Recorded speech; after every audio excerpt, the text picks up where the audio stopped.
When they had walked for about 3 hours, they rested.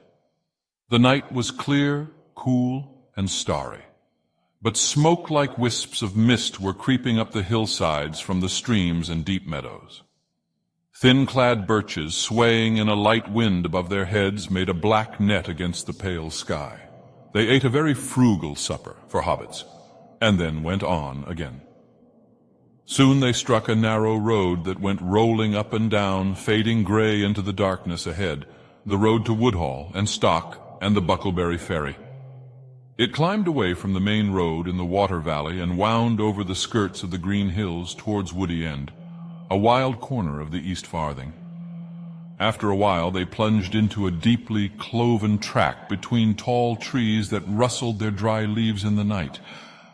It was very dark. At first they talked, or hummed a tune softly together, being now far away from inquisitive ears. Then they marched on in silence, and Pippin began to lag behind. At last, as they began to climb a steep slope, he stopped and yawned. "I am so sleepy," he said, "that soon I shall fall down on the road. Are you going to sleep on your legs? It is nearly midnight."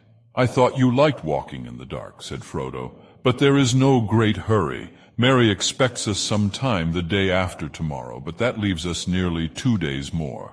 We'll halt at the first likely spot." "The wind's in the west," said Sam. "If we get to the other side of this hill, we shall find a spot that is sheltered and snug enough, sir. There is a dry fir wood just ahead, if I remember rightly." Sam knew the land well within 20 miles of Hobbiton, but that was the limit of his geography. Just over the top of the hill, they came on the patch of fir wood. Leaving the road, they went into the deep, resin-scented darkness of the trees and gathered dead sticks and cones to make a fire. Soon they had a merry crackle of flame at the foot of a large fir tree, and they sat round it for a while until they began to nod. Then, each in an angle of the great tree's roots, they curled up in their cloaks and blankets and were soon fast asleep. They set no watch. Even Frodo feared no danger yet, for they were still in the heart of the Shire. A few creatures came and looked at them when the fire had died away.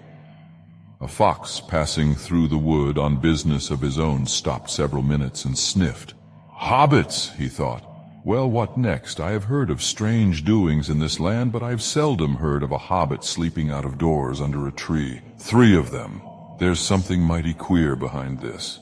He was quite right, but he never found out any more about it.